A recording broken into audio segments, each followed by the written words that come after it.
ጻድቅና ቅድስት የሆነች እናት በሰሜን ሸዋ የተወለደች የሌዊ ዝርያ ያለባት ታላቋ እናታችን ቅድስት ክርስቶስ ሰምራ ታሪክ እንዲህ ይጀምራል።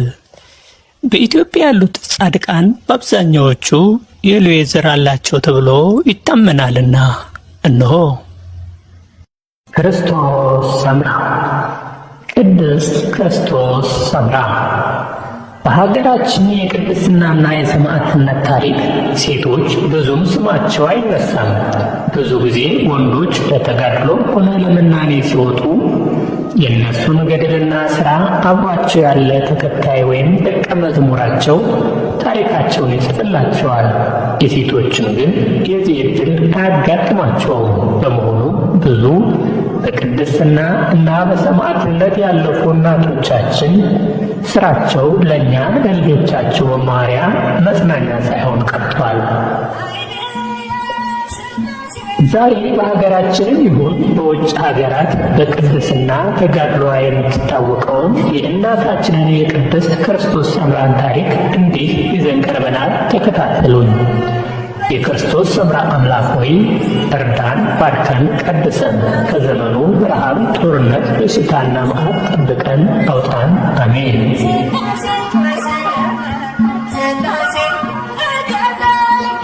የቅድስት ክርስቶስ ሰምራ የቅድስናና አማላጅነቷና በረከቷ ከሁላችን ጋር ይሁን። በረከቷ አይለየን። አሜን። የእናታችን የክርስቶስ ሰምራ ገድል። ክርስቶስ ሰምራ የተወለደችው በሰሜን ሸዋ ቡልጋ ልዩ ስሙ ቅዱስ ጌ የተባለ ቦታ ሲሆን በጊዜው ባላባት ከሚባል ቤተሰብ የተወለደች ነች።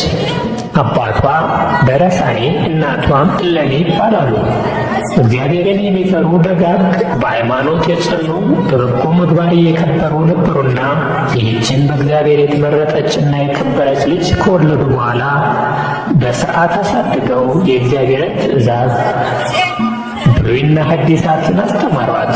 ዕድሜዋ ለአቅመ ሔዋን ስትደርስም የመሳፍንት ልጅ ነችና ለባላባቱ ለኢየሱስ ሞዓ ልጅ ሰምረ ጊዮርጊስ ለሚባል ሰው አጋቧት። እሷም 10 ወንዶችና 2 ሴት ልጆችን ወልዳ በሥርዓት አስተምራ አሳደገቻቸው። እንግዲህ እናታችን ቅድስት ክርስቶስ ሰምራ የተወለደችው ሀገረ ማርያም ቡልጋ ቅዱስ የሚባል አካባቢ ነው። ቅዱስ የሚባለው ይህንን ይዞ ይሄ የኖረችበት ነው።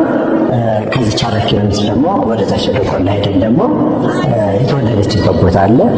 ልዩ ስሙ ጥጥ ምድር ይባላል እና እዛ ቦታ ተወለደች።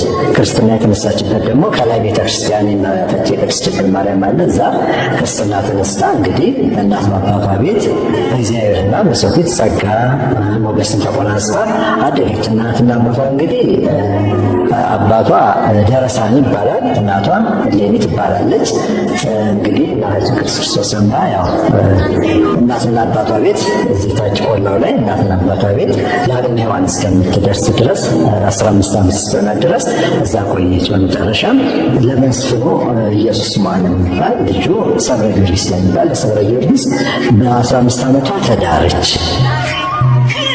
በዘመኑ አፄ ገብረ መስቀል የሚባል ደግ ንጉሥ ነበር እና ዝናዋን ሰምቶ አትርሽኝ ብሎ 272 ሴትና ወንዶች አገልጋይ ላከላት።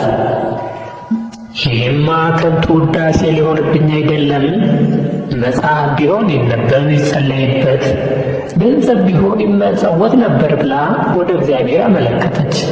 በዚህም ሰዓት ቅዱስ ሚካኤል እንደ ፀሐይ እያበራ መጥቶ የተወደድሽ ክርስቶስ ሰምራ ሆይ እንዴት ነሽ?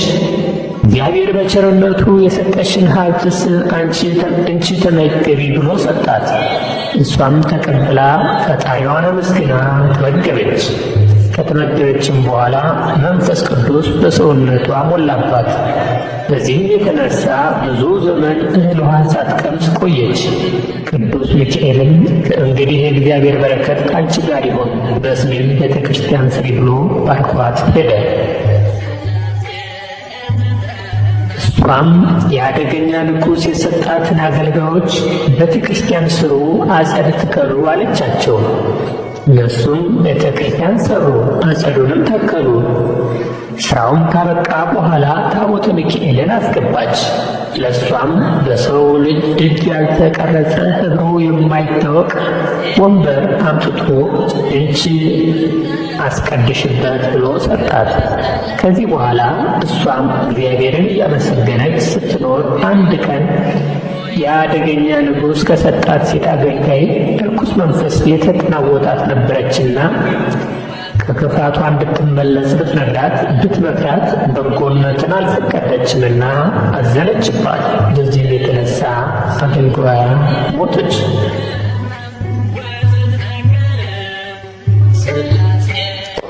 ይህማ በእኔ ምክንያት ስትሞት ነፍሰ ገዳይ መሆኔ አይደለም? ፈጣሪ ቸርነትን ሥራ ስራልኝ ብላ አለቀሰች። ቤተሰቦቿም መጥተው የሞተችው አገልጋይ ከሞት ተነሳች ብለው ነገሯት። እናታችን ክርስቶስ ሰምራም ከሞትሽ በኋላ ማን አነሳሽ ስትላት አምላከ ክርስቶስ ሰምራ አስነሳኝ አለቻት። ከዚህ በኋላ በዓለመ ሥጋ እያለሁ ሙት ያስነሳልኝ ከሰው ተለይቼ ከሀገር ወጥቼ ብለምነው እንዴት ይሰማኝ ብላ ልብሰ ምንኩስና ለስኬማዋን አዘጋጀች። ቤተሰቦቿን ይህ ሁሉ የምናኔ ልብስ የማን ነው አሏት። ሃይማኖት ያስተማረኝ አባቴ ልብስ አልቆባቸዋል ሲሉ ሰምቼ ነው አለቻቸው። እነሱም መልካም ነው ብለው ተቀምጠው ሳለ ልብሰ ምንኩስናዋን ይዛ ወደ ቤተ እግዚአብሔር ሄደች። ቤተሰቦቿም ቤተ ክርስቲያን ልትቆይ መስሏቸው ዝም አሉ። ያቺ ከሞት ያስነሳቻት አገልጋይ ተከተለቻት። በመንገድም ልብሷንና ገንዘቡን ሁሉ ለነዳያን ሰጥታ ወደ ደብረ ሊባኖስ ገዳም ገብታ ትሰግድና ትጸልይ ጀመር። የገዳሙ መነኮሳት ከሩቅ መምጣቷን አውቀው ነይ ረፊ እግርሽንም ታጠቢ አሏት። እናቶቼ ይህን 3 ቀን ተውኝ አለቻቸው። እሷም ሌት ከቀን በጾም በጸሎት ስትሰግድ ሕፃን ልጁ ምረር ብሎ ሲያለቅስ በሰማች ጊዜ ይህን የሥላሴ ፍጡር እስኪ አውርደሽ አምጪው አለቻት። አገልጋያም አውርዳ ሰጠቻት። እርሷም ተቀምጣ ስታጠባ መነኮሳቱ አይተው ምነው እንደዚህ ያለ ነገር አደረገች ብለው አሟት። እሷ ግን በጾም በጸሎት ስትሰግድና ስትወድቅ ስትነሳ አደረች። በዚህ ጊዜ አሁንም ሕፃኑ ምርር ብሎ አለቀሰ። በዚያን ጊዜ አንዲት መበለት ሕፃኑን ልታነሳ ስትቃታ መልአኩ ቅዱስ ሚካኤል ነጥቆ ወደ ገነት አገባው። ቅድስት ክርስቶስ ሰምራ ሆይ እንዴት ነሽ? ልጅሽ ገነት ተቀምጦ ከሕፃናት ጋር ዳግማዊ ቂርቆስ ተብሎ የሕፃናት አለቃ ሆኖ ተቀምጧል፣ ደንግጬ አላት። ይህን ተናግሯት በኮከብ ተመስሎ ወደ በጌ ምድር ወሰዳት። እሷም ወደ ባህር ገብታ እንደተተከለ ምሰሶ ሆና ሰውነቷ ተበጣጥሶ የዓሣ መመላለሻ እስኪያደርጋት ድረስ 12 ዓመት በባህር ገብታ እየጸለየች ኖረች። ከዚህ በኋላ ጌታ መጥቶ ቃል ኪዳን ገባላት። የቃል ኪዳኑ መጀመሪያ ቤተ ክርስቲያን ሙሉ ስንዴ አሳያት። እሷም ጌታዬ ሆይ ምን አድርገዋለሁ አለች። ተመልከች ልትበዩ አይምሰልሽ፣ አንዲት የስንዴ ፍሬ ከምድር ወድቃ ብዙ ፍሬ ሆና እንደምትነሳ አንቺም በመንግሥተ ሰማያት ብዙ ነፍሳት ይዘሽ ለመግባትሽ ምሳሌ ነው አላት። እናታችን ክርስቶስ ሰምራም በምን ሥራዬ ነው ይሄን ሁሉ ቃል ኪዳን የሰጠኝ አለች። የዚህን ዓለም ንብረትሽን ንቀሽ ልጆችሽን እናትና አባትሽን ጥለሽ ስለወጣሽ ነው ብሎ ተሰወረ። እሷም እስከ 3 ቀን በባህር ውስጥ ቆማ ስለ ዓለም ሁሉ ኃጢአት እያዘነች እያለቀሰች ስትጸልይ ጌታ ቅዱስ ሚካኤልን፣ ቅዱስ ገብርኤል፣ ቅዱስ ሩፋኤልና እናቱን ቅድስተ ማርያምን አስከትሎ ክርስቶስ ሰምራ ሆይ ቀድሞ ቅዱስ ሚካኤልን እንዲረዳሽ ሰጥቼሽ ነበር። አሁን እንዲህ ሁሉ ረዳት ይሁንሽ። እናቴ ጠላት ድል ትነሽ ዘንድ እናት ትሁንሽ፣ እኔም እንዳቀፈችን ትቀፍሽ አላት።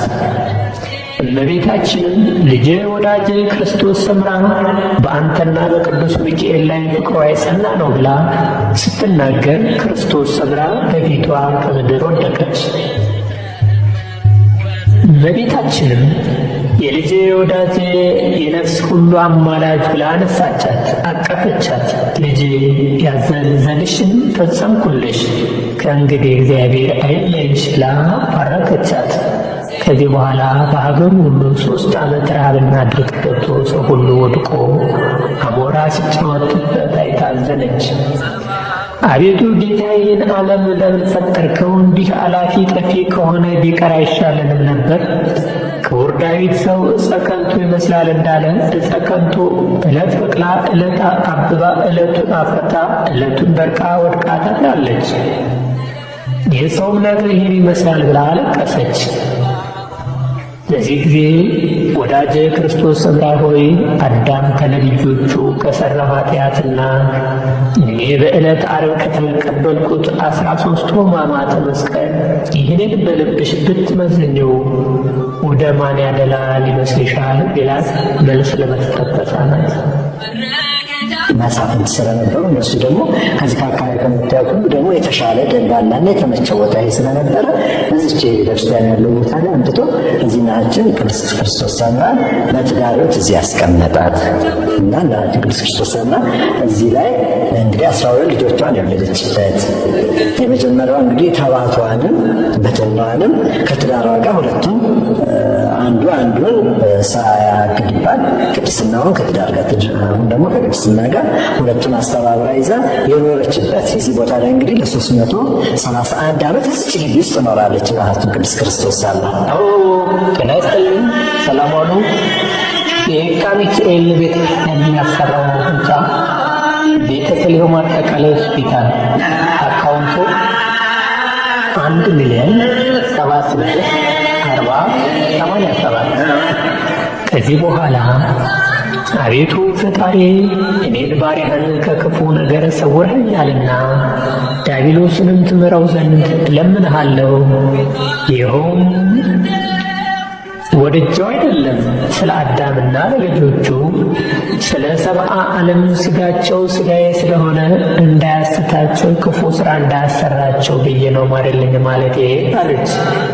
ያን ጊዜ ኢየሱስ ክርስቶስም ወዳጄ ክርስቶስ ሰምራ ሆይ ሌሎቹ ካንቺ በፊትም ካንቺ በኋላ የሚመጡ ያለመኑኝን ንጹሕ ድንቅ ልመና ለመንሽኝ ብሎ ቅዱስ ሚካኤልን ወዳጄ ክርስቶስ ሰምራ ዲያብሎስን ማረልኝ ብላ ለመነችኝ። እሺ ካላት ታመጣው ዘንድ ውሰዳት አለው። ቅዱስ ሚካኤልም እሺ ብሎ እጅ ነሳና ሰይፍ ቁጣውን መስሎ ወሰዳት። እሷም ከቅዱስ ሚካኤል ፊት ለፊት እየመራች ከሲኦል አፋፍ በደረሰች ጊዜ ክቡራን አድማጮቻችን፣ ቤተሰቦቻችን የእናታችን የክርስቶስ ሰምራ ክፍል 1 ታሪክ በዚህ እናጠናቅቃለን። በቀጣይ ጊዜ እስክንገናኝ ድረስ ሰላም ሁኑ። ክቡራን ቤተሰቦቻችን ቤተሰብ እንሁን። የክርስቶስ ሰምራ አምላክ ሆይ እርዳን፣ ባርከን፣ ቀድሰን፣ ከዘመኑ ረሃብ፣ ጦርነት፣ በሽታ እና መዓት ጠብቀን አውጣን። የክርስቶስ ሰምራ አምላክ ሆይ ባርከን፣ ቀድሰን። ክቡራን ቤተሰቦቻችን ሰላም ሁኑ። በሚቀጥለው እስክንገናኝ ድረስ መልካም ጊዜ